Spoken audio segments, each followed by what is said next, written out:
السلام علیکم ورحمۃ اللہ وبرکاتہ۔ نحمدہ ونصلی علی رسولہ الکریم، اما بعد فاعوذ باللہ من الشیطان الرجیم، بسم اللہ الرحمن الرحیم۔ رب اشرح لی صدری ویسر لی امری واحلل عقدۃ من لسانی یفقہوا قولی۔ آج ہم جس ٹاپک پر بات کریں گے وہ ہے المرأۃ الصالحہ، نیک عورت۔ ہمارے دین کی نظر میں اللہ کے نزدیک ایک نیک عورت کون ہے، اس میں کیا صفات ہونی چاہیے، وہ کون سی عورتیں ہیں جو جنت کے اعلیٰ درجات کو پہنچیں گی۔ اللہ رب العزت جو تمام جہانوں کا رب ہے، وہ ہمارا خالق، مالک اور مدبر ہے۔ اس نے ہر چیز کو حکمت کے ساتھ پیدا کیا ہے۔ زمینوں اور آسمان میں جو کچھ بھی اللہ تعالیٰ نے تخلیق کیا اور جو کچھ اس کے درمیان ہے، اس کو اللہ تعالیٰ نے انتہائی حکمت کے ساتھ پیدا کیا ہے۔ اسی طرح اللہ تعالیٰ نے اس دنیا میں نسل انسانی کو بڑھانے کے لیے مرد اور عورت کو تخلیق کیا تاکہ نسل انسانی کا ایک سلسلہ اس دنیا میں چلے۔ اللہ تعالیٰ نے اس دنیا میں زندگی گزارنے کے ہمیں آداب، عبادت کے طریقے، یہ سب چیزیں الہامی کتابوں کے ذریعے سکھائیں، صحیفوں کے ذریعے سکھائیں، اور ان کو سمجھانے اور اس پر عملی طور پر ہمارے لیے ایک نمونہ پیش کرنے کے لیے انبیاء کرام اور رسولوں کا ایک سلسلہ جاری رکھا تاکہ ایک حجت تمام ہو، کوئی یہ نہ کہہ سکے کہ ہمیں بات سمجھ میں نہیں آئی۔ اور پھر ہر دور میں ایک جماعت اللہ کے اذن سے ایسی قائم رہی جو کسی بھی قسم کے حالات ہوں وہ حق پر ڈٹی رہتی ہے، لوگوں کے درمیان امر بالمعروف اور نہی عن المنکر کا فریضہ انجام دیتی رہتی ہے۔ اللہ تعالیٰ نے قرآن سے پہلے جتنی بھی کتابیں نازل کیں وہ اس دور کے لیے اور خاص قوم کے لیے تھیں، لیکن قرآن اللہ تعالیٰ کی وہ کتاب ہے جس کو اللہ تعالیٰ کہتے ہیں یہ فرقان ہے، برہان ہے، رشد و ہدایت کا منبع ہے، ایک مکمل ضابطہ حیات ہے۔ اللہ تعالیٰ سورہ بنی اسرائیل میں فرماتے ہیں اِنَّ هَٰذَا الْقُرْآنَ يَهْدِي لِلَّتِي هِیَ اقوام، بے شک قرآن ہی سب سے زیادہ درست بات کی طرف رہنمائی کرتا ہے۔ قرآن اور حدیث ہر عمل کی کسوٹی ہے۔ پھر اللہ تعالیٰ نے ہماری رہنمائی کے لیے نبی پاک صلی اللہ علیہ وآلہ وسلم کی زندگی میں ایک بہترین مثال ہمارے لیے رکھتی۔ اللہ تعالیٰ فرماتے ہیں لَقَدْ كَانَ لَكُمْ فِي رَسُولِ اللَّهِ أُسْوَةٌ حَسَنَةٌ، بے شک تمہارے لیے رسول اللہ کی زندگی میں بہترین نمونہ ہے، خواہ وہ آپ کی اپنی ذات ہو کسی بھی حیثیت میں یا وہ آپ کے ازواج مطہرات ہوں۔ اللہ تعالیٰ نے نبی پاک صلی اللہ علیہ وآلہ وسلم کی زندگی میں ہمارے لیے ہر طرح کی مثال رکھی، اور ازواج مطہرات کی زندگی تمام خواتین کے لیے مشعل راہ ہے۔ اگر ہم نبی پاک صلی اللہ علیہ وسلم کی زندگی پہ ایک نظر ڈالیں تو ہم دیکھتے ہیں کہ آپ کی زوجہ اول حضرت خدیجہ رضی اللہ تعالی عنہا آپ کی اولاد کی ماں تھی، آپ کی زندگی کی ساتھی تھی، اور پھر حضرت فاطمہ رضی اللہ تعالیٰ عنہ جو آپ کے جگر کا ٹکڑا اور آپ کی پرچھائی تھی، بہترین بیٹی، بہترین بیوی، بہترین ماں اور بہترین مومنہ تھی، اور انہی خصوصیات کی وجہ سے جنت کی عورتوں کی سردار ٹھہری۔ حسن اور حسین جیسے بیٹوں کی ماں تھی جنہیں انہوں نے اپنے خون سے سینچا تھا، اور تاریخ گواہ ہے کہ انہوں نے اپنی جان اسلام کی خاطر قربان کر دی لیکن اپنے دین پر آنچ نہیں آنے دی۔ یوں ہمیں بہت سی مثالیں ملتی۔ پھر ہم دیکھتے ہیں کہ نبی پاک صلی اللہ علیہ وآلہ وسلم جب 25 سال کی عمر کے تھے تو آپ کا نکاح حضرت خدیجہ رضی اللہ تعالیٰ عنہ سے ہوا، جن کی عمر اس وقت 40 برس تھی۔ آپ نبی پاک صلی اللہ علیہ وآلہ وسلم پر ایمان لے کر آئیں، آپ پہلی خاتون تھیں جو آپ پر ایمان لے کر آئیں۔ جب نبی پاک صلی اللہ علیہ وآلہ وسلم پر پہلی وحی نازل ہوئی تو آپ پریشان ہو گئے، ڈرے ہوئے تھے، سہمے ہوئے تھے۔ جب آپ گھر واپس تشریف لے کر آئے تو آپ کپکپا رہے تھے، جب حضرت خدیجہ رضی اللہ تعالیٰ عنہ نے آپ کی یہ حالت دیکھی تو آپ کو ڈھارس دلائی، ہمت بندھائی اور کہنے لگیں اللہ آپ کو ہرگز رسوا نہیں کرے گا، اللہ تعالیٰ نے آپ کو بلند اخلاق سے آراستہ کیا ہے۔ آپ کی صفات آپ کے سامنے گنوانے لگی، حوصلہ دلانے کے لیے کہنے لگی آپ سچ بولتے ہیں، آپ صلہ رحمی کرتے ہیں، کمزوروں کا بوجھ اٹھاتے ہیں، مہمان نواز ہیں، مصائب میں گھرے ہوئے لوگوں کی مدد کرتے ہیں، آپ امانت دار ہیں، آپ کیوں پریشان ہوتے ہیں؟ اللہ آپ کے ساتھ ہے، آپ جو کچھ کہہ رہے ہیں وہ سچ ہے، برحق ہے۔ جب آپ نے یہ الفاظ بیان کی تو نبی پاک صلی اللہ علیہ وآلہ وسلم کے دل کو سکون حاصل ہوا۔ تو یہ وہ صفات ہیں جو ایک مومنہ خاتون میں ہونی چاہیے۔ ہم دیکھتے ہیں کہ آپ اعلیٰ خاندان سے تھیں، مال و دولت آپ کو ورثے میں ملا تھا اور آپ خود تجارت کیا کرتی تھیں، لیکن شادی کے بعد آپ نے اپنی زندگی کا محور اپنے خامند کو بنایا، اپنے گھر کو بنایا، ان کے مشن کو بنایا، اور آپ نے اپنا مال نبی پاک صلی اللہ علیہ وآلہ وسلم کے مشن کی تکمیل کے لیے دل کھول کر خرچ کیا۔ آپ رازدارہ نبی تھیں، ان کی غم گسار تھیں۔ نبی پاک صلی اللہ علیہ وآلہ وسلم انہی صفات کی وجہ سے آپ کی بہت قدر کیا کرتے تھے۔ آپ نے نبی پاک کی اولاد کی بہترین تربیت کی اور آپ کی ساری اولاد مشرف با اسلام ہوئی۔ پھر آپ کے ازواج میں سے آپ کی ہر دل عزیز حضرت عائشہ صدیقہ رضی اللہ تعالیٰ عنہ، جو کہ حضرت ابوبکر صدیق کی لاڈلی بیٹی تھی۔ ایک بار نبی پاک صلی اللہ علیہ وآلہ وسلم حضرت زینب بنت جحش سے پوچھنے لگے کہ آپ کا عائشہ کے بارے میں کیا خیال ہے؟ تو کہنے لگیں کہ یا رسول اللہ، میں اپنے کانوں اور آنکھوں کی حفاظت کرتی ہوں، میری معلومات کے مطابق تو عائشہ سراپے خیر ہیں۔ اسی طرح حضرت عائشہ صدیقہ رضی اللہ تعالیٰ عنہ کا حضرت زینب بنت جحش کے بارے میں کیا خیال تھا؟ ان الفاظ سے آپ اندازہ لگائیے۔ وہ کہتی ہیں کہ میں نے دینی لحاظ سے زینب سے بڑھ کر کسی خاتون کو نہیں دیکھا۔ وہ اللہ سے بہت زیادہ ڈرنے والی، سچی بات کہنے والی، صلہ رحمی کرنے والی، سب سے بڑھ کر صدقہ کرنے والی اور اللہ کا قرب حاصل کرنے کے لیے محنت کرنے والی تھی۔ وہ اپنی کمائی سے اللہ کی راہ میں خرچ کرتی تھی۔ حضرت زینب بنت جحش بہت زیادہ سلیقہ شار خاتون تھیں۔ آپ کو اللہ تعالیٰ نے بہت زیادہ ہنر عطا کیا تھا۔ آپ رنگ سازی خود کیا کرتی تھیں، اپنے ہاتھ سے بہت سی چیزیں بناتی تھیں، سلائی کا کام کرتی تھیں، اور پھر اجرت کے طور پر جو رقم حاصل ہوتی اس کو اللہ کی راہ میں خرچ کیا کرتی تھیں۔ ایک بار نبی پاک صلی اللہ علیہ وآلہ وسلم نے فرمایا کہ تم میں سے جس کے ہاتھ لمبے ہوں گے وہ جلد مجھ سے آ ملے گی۔ اس سے مراد کیا تھی کہ جو سب سے زیادہ خرچ کرنے والی ہوگی۔ اور پھر وقت نے یہ بات ثابت کی کہ جب نبی پاک صلی اللہ علیہ وآلہ وسلم اس دنیا سے چلے گئے تو حضرت زینب بنت جحش کا انتقال آپ کے ازواج میں سے سب سے پہلے ہوا۔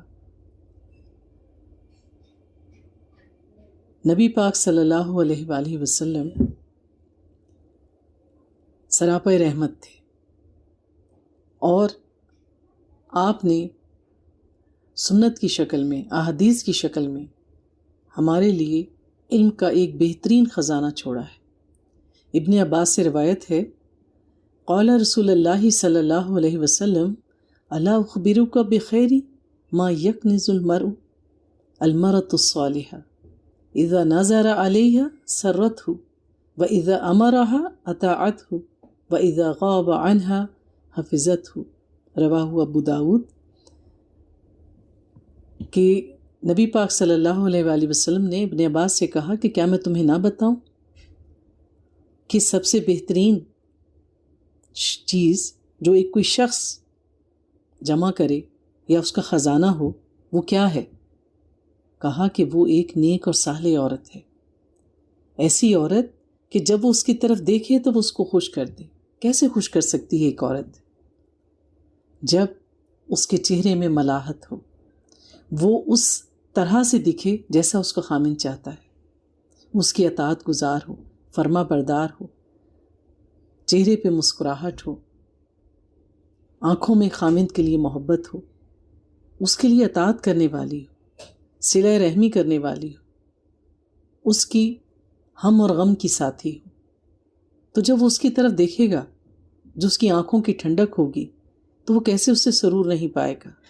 پھر کہا گیا کہ وَإِذَا أَمَرَ أَطَاعَتْهُ، جب اس کو حکم دے تو اس کی اطاعت کرے. کیونکہ نبی پاک نے فرمایا کہ اگر اللہ کے سوا کسی کو سجدہ کرنے کا حق نہیں ہے، اگر اللہ تعالیٰ کسی کو سجدہ کرنے کا کہتے تو وہ اس کا خامند ہوتا کسی عورت کا. اتنا مرتبہ ہے ہمارے دین میں خامند کا. تو جب وہ اس کو حکم دے تو وہ اس کی اطاعت کرے، اس کی بات مانے. یہاں یہ وضاحت کرنا ضروری ہے کہ وہ بات جو شریعت سے ٹکراتی ہو، جس کے کرنے سے ہمیں شریعت منع کرتی ہے، اگر وہ حکم ماں باپ بھی دیں یا خامند بھی دے تو عورت پھر پابند نہیں ہے اس کو کرنے کی. کہ عورت با پردہ ہے، خامند کہے کہ تم بے پردہ پھرو، تو عورت ایسے کاموں میں اطاعت نہیں کرے گی. پھر اس کی صفت بیان کی گئی وَإِذَا غَابَ عَنْهَا حَفِظَتْهُ، جب اس کے پاس نہ ہو تو وہ اس کی عزت کی حفاظت کرے، اس کے مال کی حفاظت کرے، اس کے بچوں کی حفاظت کرے، اس کے گھر کی حفاظت کرے. تو جو عورتیں اپنی عزت کی حفاظت کرتی ہیں، خامند کی، گھر کے اسباب کی، بچوں کی تربیت کی، گھر کی عزت کی، خاندان کی عزت کی حفاظت کرتی ہیں، تو جو کوئی بھی ان صفات سے آراستہ ہوگا اس کے لیے جنت کا رستہ کھلا ہے. اسی طرح ایک اور حدیث میں عبداللہ بن عمر رضی اللہ تعالیٰ عنہ سے روایت ہے، قال رسول اللہ صلی اللہ علیہ وسلم الدنیا متاع وخیر متاع الدنیا المرأة الصالحہ. دنیا فائدہ اٹھانے کی جگہ ہے، اور سب سے بہتر فائدہ اٹھانے کی چیز کیا ہے اس دنیا میں رہتے ہوئے؟ وہ ہے نیک اور صالح عورت. یعنی دنیا میں اللہ تعالیٰ نے انسان کی سہولت کا سامان رکھا ہے جس سے وہ فائدہ اٹھاتا ہے. تو جس کو ایک نیک اور صالح عورت ملی تو جان لو اس نے اس دنیا سے سب سے زیادہ فائدہ اٹھایا، وہ سب سے زیادہ فائدے میں رہا. کیونکہ نیک عورت انسان کا قرار ہے، سکون ہے. وہ خواتین جو زندگی میں کسی کی شامل ہونے کے بعد ان کے لیے درد سر بن جائیں، جنہیں گھر میں چھوڑا جائے تو خامند بے چین ہوں کہیں باہر جا کر کہ آیا وہ میری عزت کی حفاظت بھی کر رہی ہے یا نہیں، یا جو کچھ میں نے اس کو حکم دیا اس پر بھی عمل کرتی ہے یا نہیں، یا اس کی گود میں پرورش پانے والی میری اولاد کا دین جو ہے وہ محفوظ بھی ہوگا یا نہیں. اللہ تعالیٰ نے سورۃ النساء میں نیک عورتوں کی صفات اس طرح سے بیان کی ہیں، فالصالحات قانتات حافظات للغیب بما حفظ اللہ. تو وہ کون ہوتی ہیں؟ نیک عمل کرنے والی، اطاعت گزار اور غیب کی حفاظت کرنے والی، ان چیزوں کی حفاظت کرنے والی جس کا اللہ نے حکم دیا. انسان کی زندگی کے مختلف ادوار ہیں، اسی طرح ہر ایک کی ذات میں اللہ تعالیٰ نے الگ الگ قسم کے پہلو رکھے، رشتے رکھے ہیں. اسی طرح عورت کے بھی کئی روپ ہیں اور اس کے کئی رشتے ہیں. کہیں وہ ماں کے روپ میں ہے، کہیں بیوی کے روپ میں، کہیں بیٹی کی اور کہیں بہن کی شکل میں. ہر کردار میں اللہ نے اس کے حق بھی رکھے ہیں اور فرائض بھی رکھے. کردار کوئی بھی ہو، اگر انسان اپنا کام اللہ کی شریعت کی حدود میں رہتے ہوئے کرے گا اور ہر حال میں شریعت کا اتباع کرے گا تو جان لو کہ وہ فلاح پا گیا. تو جب بھی ہم نے عمل کرنا ہے نبی پاک صلی اللہ علیہ وآلہ وسلم کی سنت کا اتباع کرنا ہے. اور خواتین نے جب عمل کے لیے کوئی رول ماڈل دیکھنا ہے کہ ہم کس کی طرف دیکھیں کہ یہ کام کس طرح سے کیا جائے، تو پھر ازواج مطہرات کی سیرت کا مطالعہ کیا جائے، دیکھا جائے کہ وہ کس طرح سے اپنی زندگی گزارا کرتی تھیں. تو ایک عورت اگر دنیا اور آخرت میں سرخرو ہونا چاہتی ہے تو قرآن کے احکامات پر عمل کرے اور امہات المومنین کی زندگیوں سے رہنمائی حاصل کرے. ایک نیک عورت میں کیا کیا صفت ہونی چاہیے؟ اللہ اور اس کے رسول کی اطاعت کرنے والی ہو. اللہ تعالیٰ فرماتے ہیں من یعص اللہ ورسولہ فقد ضل ضلالا مبینا، کہ جس نے اللہ اور اس کے رسول کی نافرمانی کی وہ کھلی گمراہی میں پڑ گیا. اس کی صفت کہ وہ شوہر کی اطاعت گزار ہو۔ ابو ہریرہ رضی اللہ تعالیٰ عنہ سے مروی ہے، قال رسول اللہ صلی اللہ علیہ وسلم اذا صلت المرأة خمسها وصامت شهرها وحسنت فرجها وأطاعت بعلها دخلت من أي أبواب الجنة شئت۔ کہ اگر کوئی عورت جب 5 وقت کی نماز پڑھے، اپنے رمضان کے روزے رکھے، اپنی شرمگاہ کی حفاظت کرے، اپنے خاوند کی فرما بردار ہو، تو ایسی عورتوں کو کہا جائے گا کہ وہ جنت کے جس بھی دروازے سے چاہیں داخل ہو جائیں۔ کیا یہ کام مشکل ہے؟ 5 وقت کی نماز پڑھنا، رمضان کے روزے رکھنا، اپنی شرمگاہوں کی حفاظت کرنا اور خاوند کی اطاعت گزاری کرنا ہرگز مشکل نہیں ہے۔ پھر اس عورت میں اور کیا خصوصیات ہونی چاہیے؟ مرد اور عورت اللہ تعالیٰ نے ایک دوسرے کے ساتھی بنائے ہیں، وہ ایک دوسرے کی طرف سکون پاتے ہیں، ایک دوسرے کے دکھ درد کے ساتھی ہوتے ہیں، نسل انسانی کو آگے بڑھانے کے ذمہ دار ہوتے ہیں۔ تو وہ ماں جو شفیق ہو، رحم کرنے والی ہو، بصیرت والی ہو، صاحب علم ہو، جس میں شفقت کوٹ کوٹ کے بھری ہو، تو رحم جو ہے، رحم کا جذبہ، شفقت کا جذبہ، محبت کا جذبہ ایک عورت میں بدرجہ اتم موجود ہونا چاہیے۔ تو وہ اپنی اولاد کو شفقت سے پالے، محبت سے پالے، دین کے اصولوں پر پالے۔ اس صفت کا اس میں موجود ہونا انتہائی ضروری ہے۔ وہ خاوند کی بات کی سننے والی اور اس کی دلجوئی کرنے والی، نشوز نہ دکھاتی، خود سر نہ ہو، دنیا کے لیے حریص نہ ہو، اس کا مطمع نظر یہ دنیا نہ ہو۔ کیونکہ مومن کی نشانی کیا ہے کہ مومن تو اس دنیا میں مسافر کی طرح رہتا ہے، اس کی چاہ کیا ہوتی ہے؟ جنت۔ تو وہ عورت جو اس دنیا میں ایک تقویٰ کی زندگی گزارے اور وہ اپنے اعمال کو اس طرح سے کرے کہ اس کا مطمع نظر کیا ہو، اس کا گول کیا ہو کہ میں نے جنت میں جانا ہے، اپنے قول میں سچی ہو، اپنے فعل کی پکی ہو، سیدھی بات کرنے والی۔ مومنہ کی یہ خصوصیت ہونی چاہیے کہ جب وہ اپنے خاوند سے بات کرے، اپنے بچوں سے بات کرے، اپنے جو محرم رشتے ہیں ان سے بات کرے، تو اس کی آواز میں، اس کی زبان میں، اس کی گفتگو میں احترام اور محبت ہونا چاہیے۔ بڑوں کے لیے احترام، چھوٹوں کے لیے شفقت، خاوند کے لیے محبت، اولاد کے لیے محبت، یہ طریقہ ہے ایک مومنہ کا۔ لیکن اگر اس کو بوقت ضرورت کسی نامحرم سے بات کرنی پڑے تو اس کا لہجہ انتہائی صاف اور سیدھا ہونا چاہیے، دو ٹوک بات، ایسی بات جس سے کوئی دوسرا مطلب اخذ نہ کرے، نرمی کا مظاہرہ نہ کرے، صلہ رحم کرنے والی ہو۔ یہ نہیں کہ خاوند صرف اس کی مٹھی میں ہو اور اس سے جڑے رشتوں سے اس کا کوئی تعلق نہ ہو۔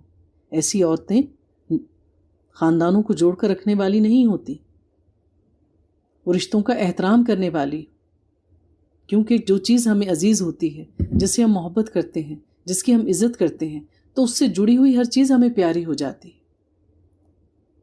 تو وہ اپنے خاوند سے جڑے ہوئے رشتوں کا احترام کرے، ان سے متعلق اپنے فرائض ادا کرے، یہ خاندان کو جوڑ کر رکھنے والی ہے۔ پھر خاوند کے عیبوں کی پردہ پوشی کرنے والی۔ کوئی بھی شخص جو ہے وہ غلطیوں سے مبرہ نہیں ہوتا۔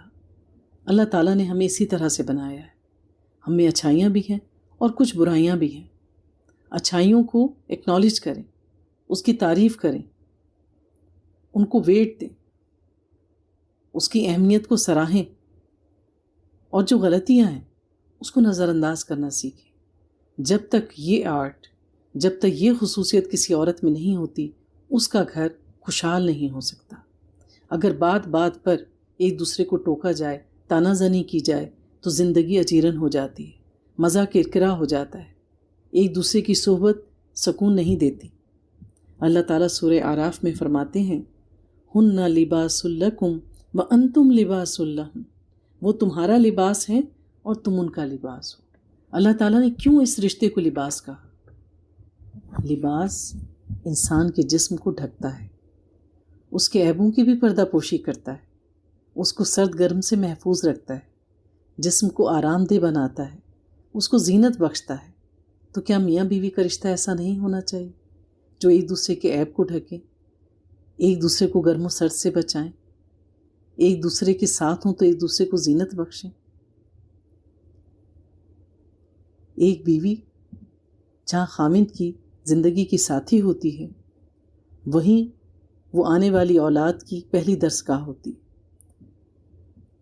تو ایک دینی صفات سے آراستہ ماں ہی اپنے بچے کی قرآن اور سنت کے مطابق تربیت کر سکتی ہے، کیونکہ جس برتن میں جو کچھ ہوتا ہے وہ دوسرے برتن میں وہی کچھ ڈالتا ہے۔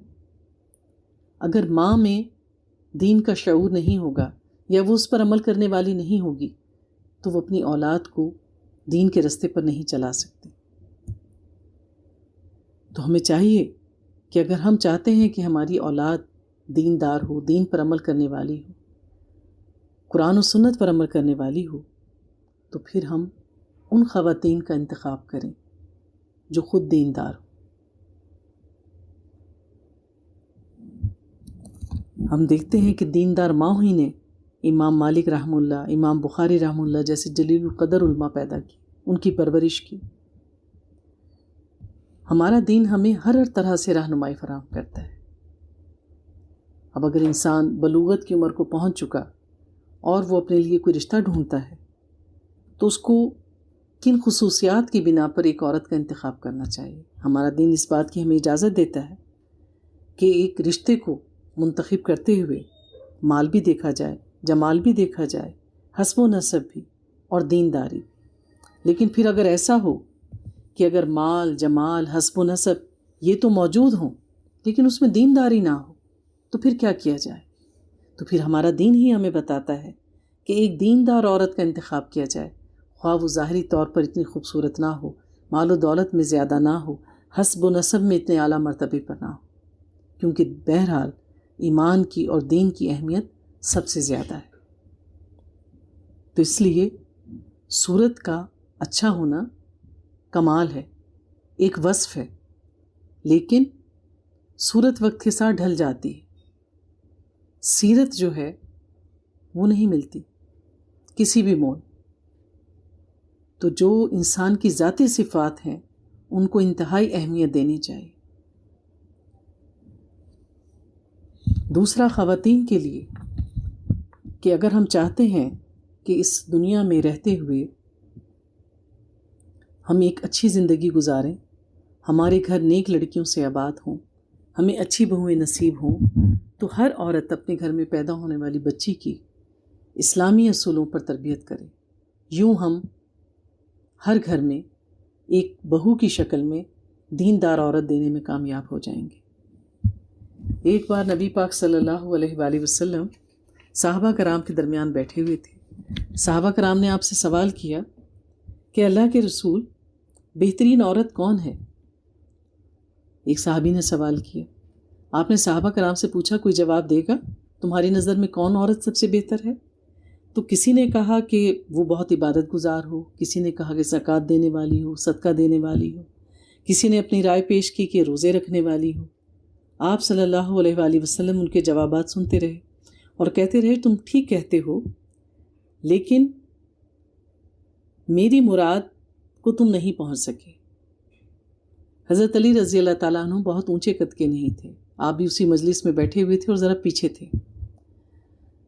آپ وہاں سے اٹھ گئے اور چلتے ہوئے حضرت فاطمہ رضی اللہ تعالیٰ عنہ کے حجرے پر گئے اور ان سے فرمائے اور کہنے لگے کہ آج نبی پاک صلی اللہ علیہ وآلہ وسلم نے یہ سوال پوچھا ہے، تو مجھے اس کا جواب دو۔ آپ نے پوچھا ایسا کون سا جواب ہے جس کا سوال ہے جس کا جواب باقی لوگ نہیں دے سکے؟ تو آپ نے کہا کہ نبی پاک صلی اللہ علیہ وآلہ وسلم نے پوچھا ہے کہ بہترین عورت کون ہے؟ تو آپ کہنے لگیں، مسکرا دیں اور کہنے لگیں کہ اسلام میں سب سے بہترین عورت وہ ہے جس نے نہ ہی خود کبھی کسی نامحرم کو دیکھا ہو اور نہ ہی کبھی کسی غیر محرم نے اس عورت کو دیکھا ہو۔ آپ یہ جواب سن کر واپس آ گئے اور مجلس میں بیٹھ گئے۔ ابھی اس پر گفتگو جاری ہی تھی۔ نبی پاک صلی اللہ علیہ وسلم نے پوچھا ابھی بھی کوئی ہے جو اس بات کا جواب دے سکے؟ تو حضرت علی رضی اللہ تعالیٰ عنہ نے اپنا ہاتھ اٹھایا تو نبی پاک نے ان سے پوچھا تو آپ نے فرمایا کہ بہترین عورت وہ ہے جس نے خود نہ کسی غیر محرم کو دیکھا ہو اور نہ کسی غیر محرم نے اس کو دیکھا ہو۔ نبی پاک یہ جواب سن کر مسکرا دیے اور فرمایا کہ میں نے کہا نہیں تھا کہ فاطمہ میرے جگر کا ٹکڑا ہے۔